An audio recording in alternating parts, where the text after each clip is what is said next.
श्री गीता उपनिषदों का सार है। महाभारत युद्ध के समय रणभूमि में भगवान श्री कृष्ण ने अर्जुन को जो ज्ञान दिया था वह गीता में बताया गया है। गीता में ऐसी बहुत सी बातें हैं जो मनुष्य को जीवन की कई कठिनाइयों को आसान बनाती है। इतना ही नहीं, गीता पढ़ने पर मनुष्य को बहुत सी नई जानकारियां भी मिलती है। साथ ही हर अध्याय के नियमित पाठ का अपना लाभ और महत्व है। भगवद गीता के 18 अध्याय हैं और यह संस्कृत में परमात्मा द्वारा दी गई थी। समय के साथ संस्कृत भाषा रोजमर्रा की जिंदगी से निकल गई और यह ज्ञान मनुष्य से दूर हो गया। समय समय पर श्रीमद् भगवद गीता का साधारण अक्षरों में अनुवाद किया गया। इसी प्रयास को आगे बढ़ाते हुए मैं यहाँ श्रीमद् भगवद गीता संपूर्ण सार को एक आसान रूप में प्रस्तुत कर रहा हूँ। परमात्मा भगवद गीता में कहते हैं कि मैं ही सबकी शुरुआत हूँ। मैं शुरू से भी पहले था और सब खत्म होने के बाद भी रहूंगा। सब मुझ में है और मैं सब में हूँ।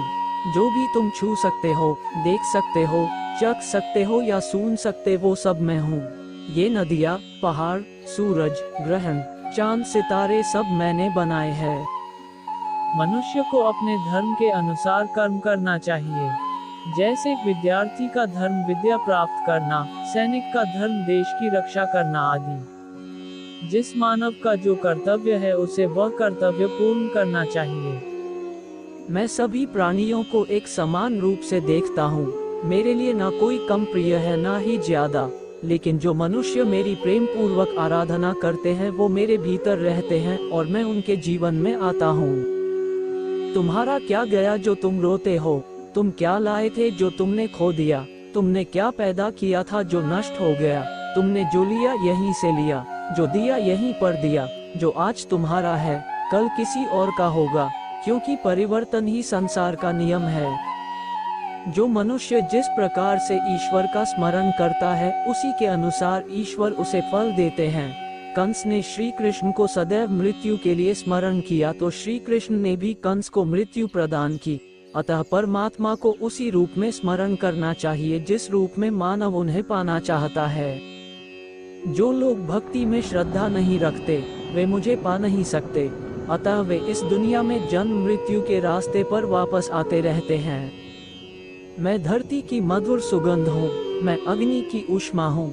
सभी जीवित प्राणियों का जीवन और सन्यासियों का आत्म संयम भी मैं ही हूँ। वो जो सभी इच्छाएं त्याग देता है और मैं और मेरा की लालसा और भावना से मुक्त हो जाता है उसे शांति प्राप्त होती है।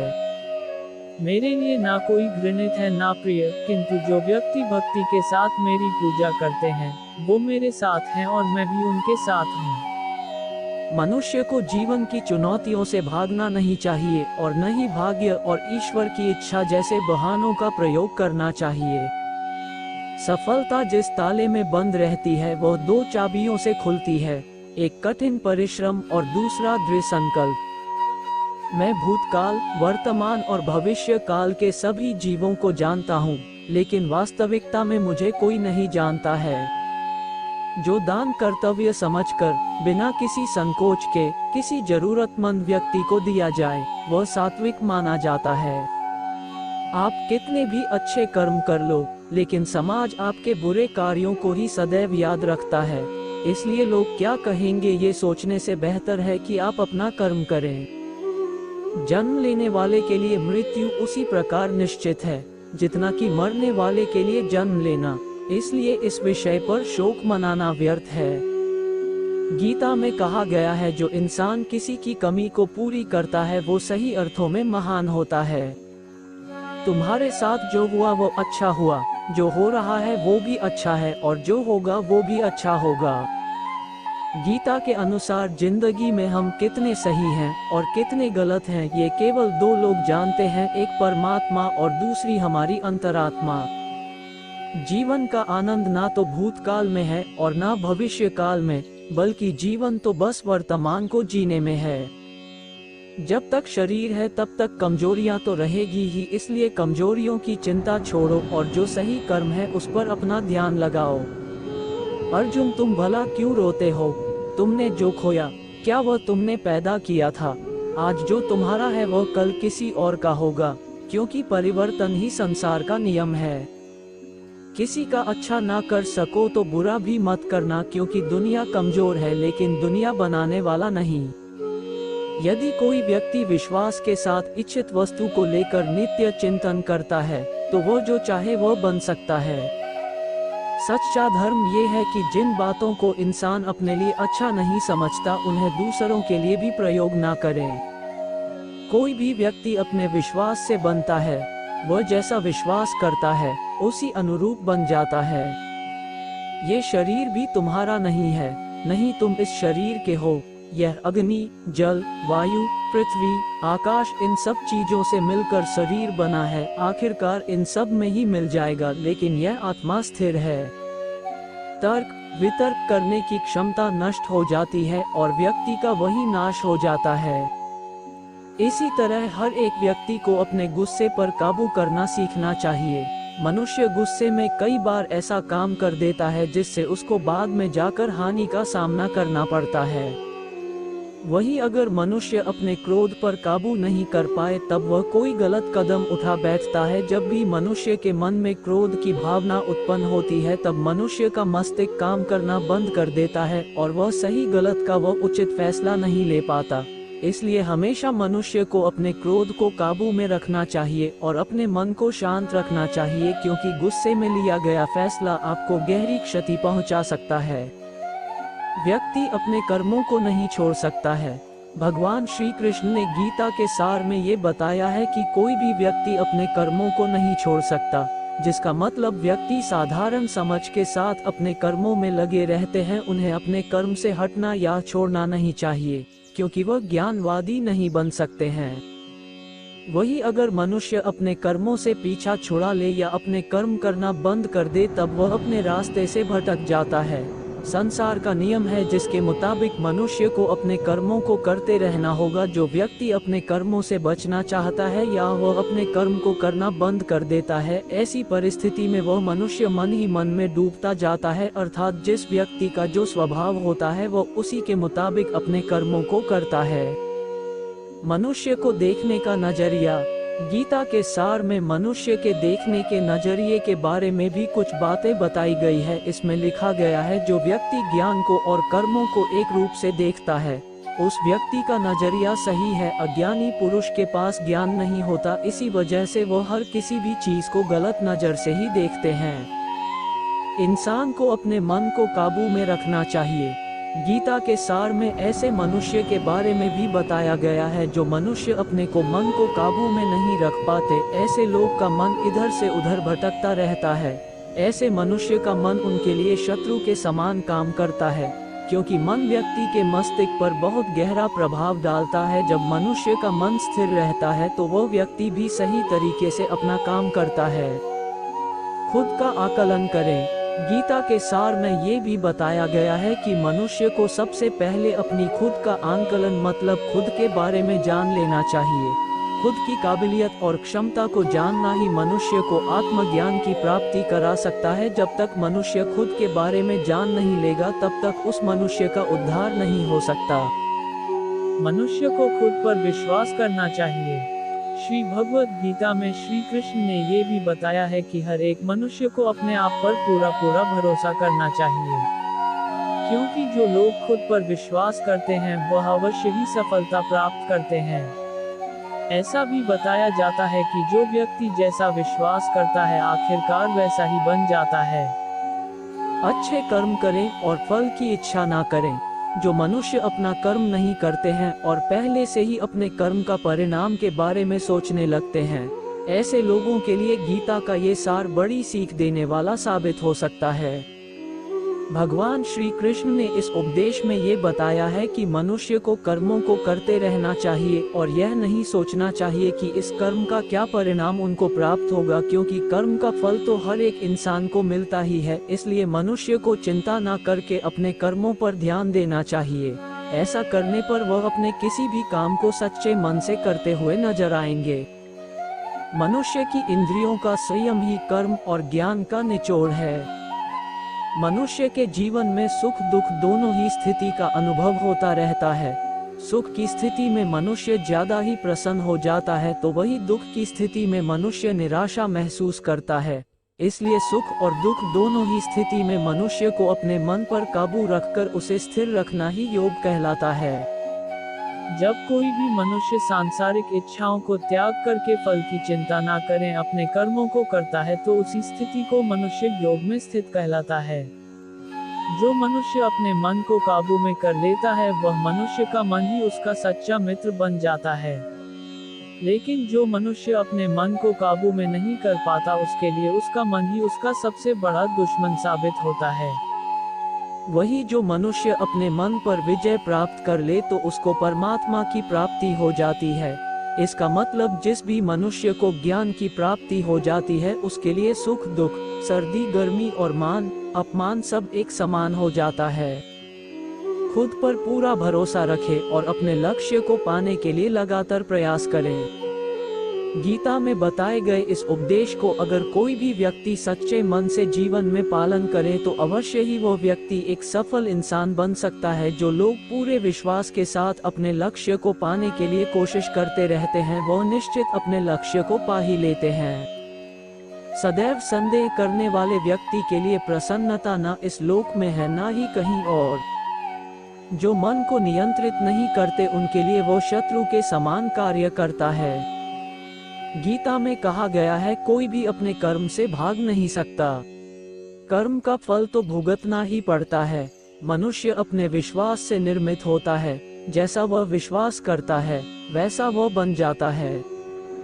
जब इंसान अपने काम में आनंद खोज लेते हैं तब वे पूर्णता प्राप्त करते हैं। माफ करना और शांत रहना सीखिए, ऐसी ताकत बन जाओगे कि पहाड़ भी रास्ता देंगे। इतिहास कहता है कि कल सुख था, विज्ञान कहता है कि कल सुख होगा, लेकिन धर्म कहता है अगर मन सच्चा और दिल अच्छा हो तो हर रोज सुख होगा।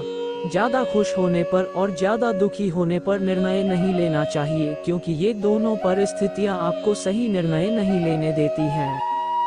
महाभारत के युद्ध के दरमियान भगवान श्री कृष्ण द्वारा दिए गए गीता उपदेश को लोग अगर अपने जीवन में उतारे तो आप निश्चित ही जीवन में सफल हो सकते हैं। व्यक्ति अपने कर्मों को नहीं छोड़ सकता है। भगवान श्री कृष्ण ने गीता के सार में ये बताया है कि कोई भी व्यक्ति अपने कर्मों को नहीं छोड़ सकता, जिसका मतलब व्यक्ति साधारण समझ के साथ अपने कर्मों में लगे रहते हैं। उन्हें अपने कर्म से हटना या छोड़ना नहीं चाहिए, क्योंकि वह ज्ञानवादी नहीं बन सकते हैं। वही अगर मनुष्य अपने कर्मों से पीछा छुड़ा ले या अपने कर्म करना बंद कर दे तब वह अपने रास्ते से भटक जाता है। संसार का नियम है जिसके मुताबिक मनुष्य को अपने कर्मों को करते रहना होगा। जो व्यक्ति अपने कर्मों से बचना चाहता है या वह अपने कर्म को करना बंद कर देता है, ऐसी परिस्थिति में वह मनुष्य मन ही मन में डूबता जाता है। अर्थात जिस व्यक्ति का जो स्वभाव होता है वह उसी के मुताबिक अपने कर्मों को करता है। मनुष्य को देखने का नजरिया। गीता के सार में मनुष्य के देखने के नजरिए के बारे में भी कुछ बातें बताई गई है। इसमें लिखा गया है जो व्यक्ति ज्ञान को और कर्मों को एक रूप से देखता है उस व्यक्ति का नजरिया सही है। अज्ञानी पुरुष के पास ज्ञान नहीं होता, इसी वजह से वो हर किसी भी चीज को गलत नजर से ही देखते हैं। इंसान को अपने मन को काबू में रखना चाहिए। गीता के सार में ऐसे मनुष्य के बारे में भी बताया गया है जो मनुष्य अपने को मन को काबू में नहीं रख पाते। ऐसे लोग का मन इधर से उधर भटकता रहता है। ऐसे मनुष्य का मन उनके लिए शत्रु के समान काम करता है, क्योंकि मन व्यक्ति के मस्तिष्क पर बहुत गहरा प्रभाव डालता है। जब मनुष्य का मन स्थिर रहता है तो वह व्यक्ति भी सही तरीके से अपना काम करता है। खुद का आकलन करें। गीता के सार में ये भी बताया गया है कि मनुष्य को सबसे पहले अपनी खुद का आकलन मतलब खुद के बारे में जान लेना चाहिए। खुद की काबिलियत और क्षमता को जानना ही मनुष्य को आत्मज्ञान की प्राप्ति करा सकता है। जब तक मनुष्य खुद के बारे में जान नहीं लेगा तब तक उस मनुष्य का उद्धार नहीं हो सकता। मनुष्य को खुद पर विश्वास करना चाहिए। श्री भगवत गीता में श्री कृष्ण ने ये भी बताया है कि हर एक मनुष्य को अपने आप पर पूरा भरोसा करना चाहिए, क्योंकि जो लोग खुद पर विश्वास करते हैं वो अवश्य ही सफलता प्राप्त करते हैं। ऐसा भी बताया जाता है कि जो व्यक्ति जैसा विश्वास करता है आखिरकार वैसा ही बन जाता है। अच्छे कर्म करें और फल की इच्छा ना करें। जो मनुष्य अपना कर्म नहीं करते हैं और पहले से ही अपने कर्म का परिणाम के बारे में सोचने लगते हैं, ऐसे लोगों के लिए गीता का ये सार बड़ी सीख देने वाला साबित हो सकता है। भगवान श्री कृष्ण ने इस उपदेश में ये बताया है कि मनुष्य को कर्मों को करते रहना चाहिए और यह नहीं सोचना चाहिए कि इस कर्म का क्या परिणाम उनको प्राप्त होगा, क्योंकि कर्म का फल तो हर एक इंसान को मिलता ही है। इसलिए मनुष्य को चिंता न करके अपने कर्मों पर ध्यान देना चाहिए। ऐसा करने पर वह अपने किसी भी काम को सच्चे मन से करते हुए नजर आएंगे। मनुष्य को परिणाम की चिंता किए बिना, लोभ लालच बिना एवं निस्वार्थ और निष्पक्ष होकर अपने कर्तव्यों का पालन करना चाहिए। जिस तरह प्रकाश की ज्योति अंधेरे में चमकती है, ठीक उसी प्रकार सत्य भी चमकता है। इसलिए हमेशा सत्य की राह पर चलना चाहिए। जिस मनुष्य के अंदर ज्ञान की कमी और ईश्वर में श्रद्धा नहीं होती, वो मनुष्य जीवन में कभी भी आनंद और सफलता को प्राप्त नहीं कर पाता। जब जब इस धरती पर पाप, अहंकार और अधर्म बढ़ेगा, तो उसका विनाश कर धर्म की पुनः स्थापना करने हेतु मैं अवश्य अवतार लेता रहूंगा। वो व्यक्ति जो अपनी मृत्यु के समय मुझे याद करते हुए अपना शरीर त्यागता है, वो मेरे धाम को प्राप्त होता है और इसमें कोई संशय नहीं है। जन्म लेने वाले के लिए मृत्यु उतनी ही निश्चित है जितना कि मृत होने वाले के लिए जन्म लेना। इसलिए जो अपरिहार्य है उस पर शोक मत करो। वो जो वास्तविकता में मेरे उत्कृष्ट जन्म और गतिविधियों को समझता है, वह शरीर त्यागने के बाद पुनः जन्म नहीं लेता और मेरे धाम को प्राप्त होता है। जो होने वाला है वो होकर ही रहता है और जो नहीं होने वाला वह कभी नहीं होता। ऐसा निश्चय जिनकी बुद्धि में होता है, उन्हें चिंता कभी नहीं सताती है। अपने परम भक्तों, जो हमेशा मेरा स्मरण या एक चित मन से मेरा पूजन करते हैं, मैं व्यक्तिगत रूप से उनके कल्याण का उत्तरदायित्व लेता हूँ। जो कोई भी व्यक्ति जिस किसी भी देवता की पूजा विश्वास के साथ करने की इच्छा रखता है, मैं उस व्यक्ति का विश्वास उसी देवता में दृढ़ कर देता हूँ। अच्छे कर्म करने के बावजूद भी लोग केवल आपकी बुराइयां ही याद रखेंगे, इसलिए लोग क्या कहते हैं इस पर ध्यान मत दो, तुम अपना कर्म करते रहो। मानव कल्याण ही भगवत गीता का प्रमुख उद्देश्य है। इसलिए मनुष्य को अपने कर्तव्यों का पालन करते समय मानव कल्याण को प्राथमिकता देना चाहिए। इतिहास कहता है कि कल सुख था, विज्ञान कहता है कि कल सुख होगा, लेकिन धर्म कहता है कि अगर मन सच्चा और दिल अच्छा हो तो हर रोज सुख होगा। क्रोध से भ्रम पैदा होता है, भ्रम से बुद्धि व्यग्र होती है, जब बुद्धि व्यग्र होती है तब तर्क नष्ट हो जाता है, जब तर्क नष्ट होता है तब व्यक्ति का पतन हो जाता है। अपने आप को ईश्वर के प्रति समर्पित कर दो, यही सबसे बड़ा सहारा है।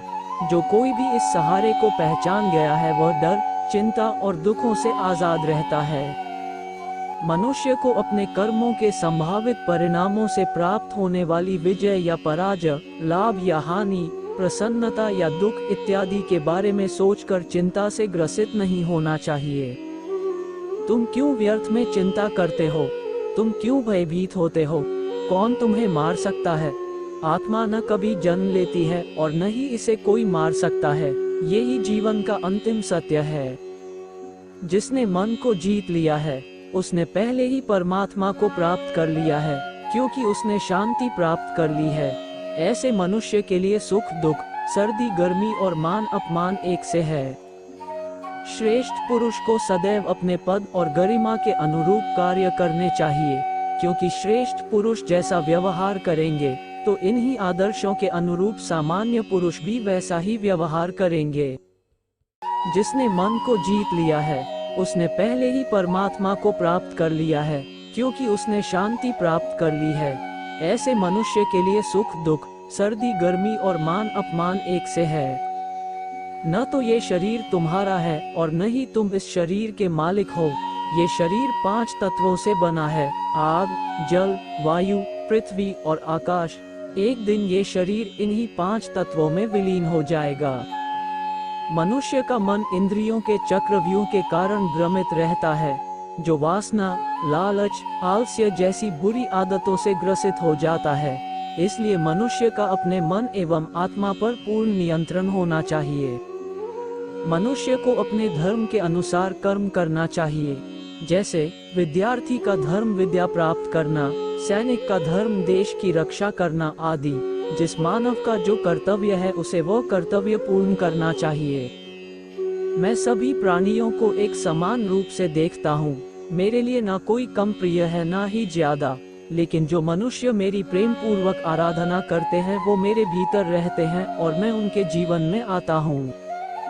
तुम्हारा क्या गया जो तुम रोते हो? तुम क्या लाए थे जो तुमने खो दिया?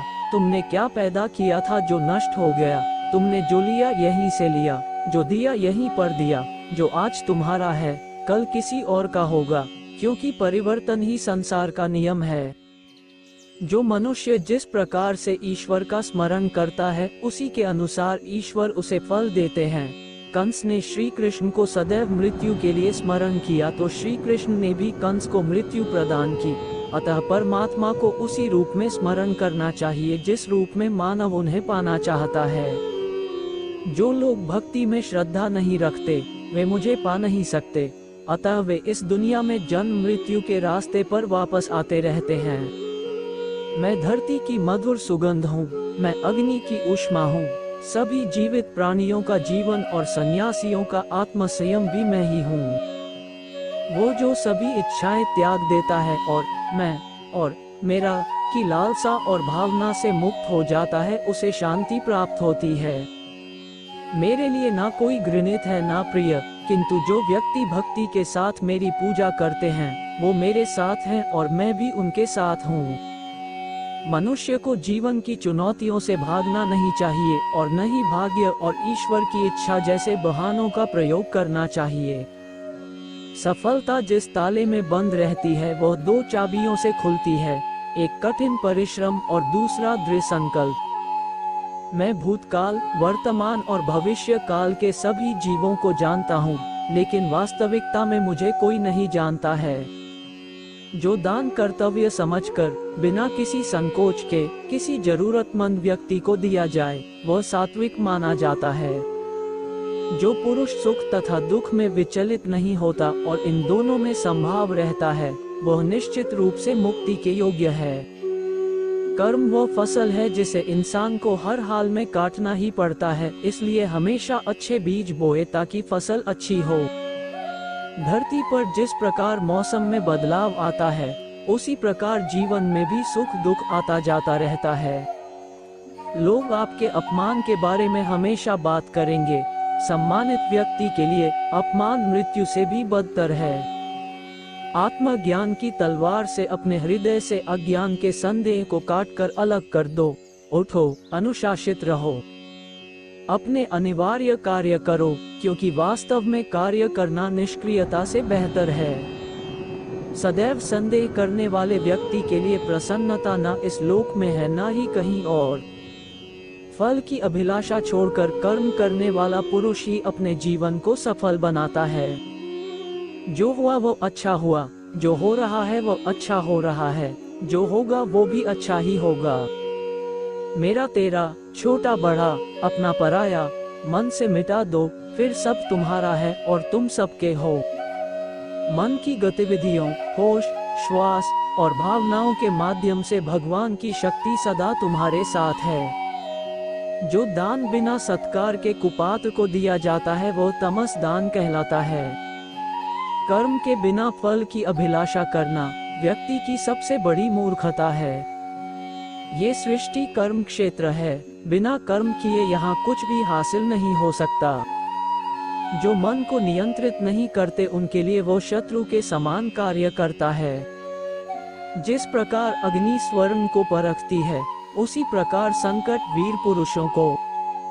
समय से पहले और भाग्य से अधिक कभी किसी को कुछ नहीं मिलता है।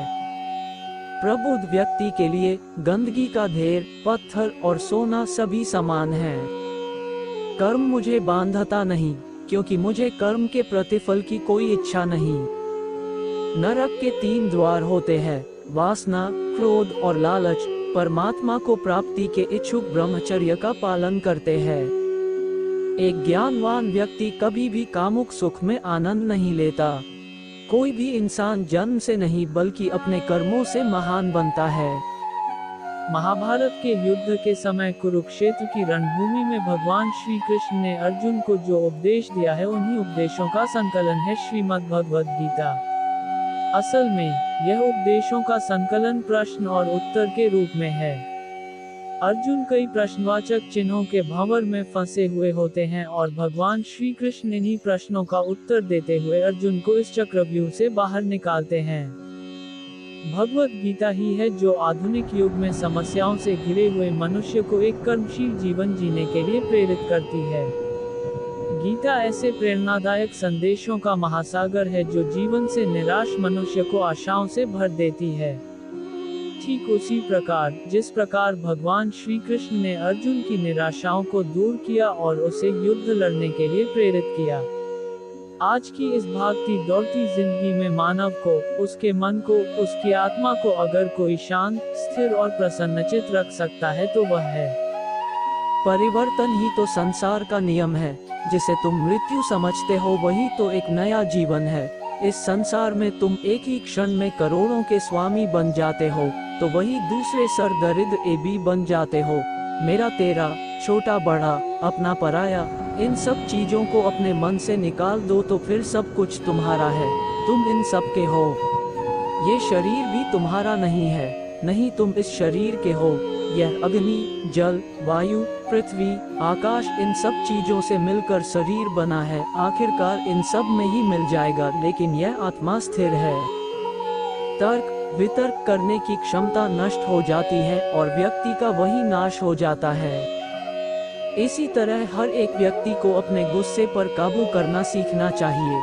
मनुष्य गुस्से में कई बार ऐसा काम कर देता है जिससे उसको बाद में जाकर हानि का सामना करना पड़ता है।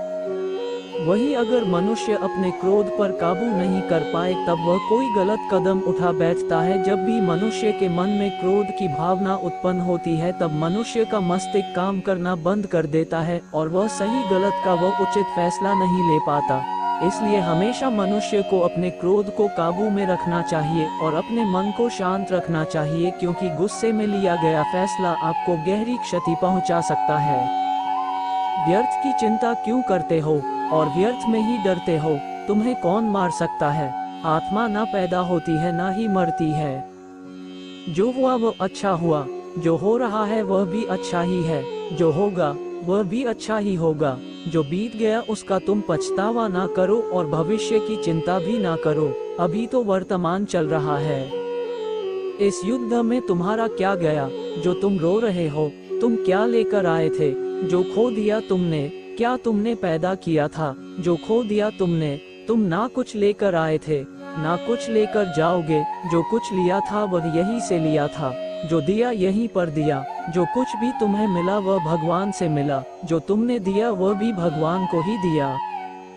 तुम खाली हाथी यहाँ पर आए थे, खाली हाथी जाओगे। जो आज तुम्हारे पास है वह कल किसी और के पास होगा, परसों किसी और के पास ही होगा। तुम इसे सत्य समझकर खुश रहो, बस यही बात तुम्हें अंदर से खुश कर सकती है।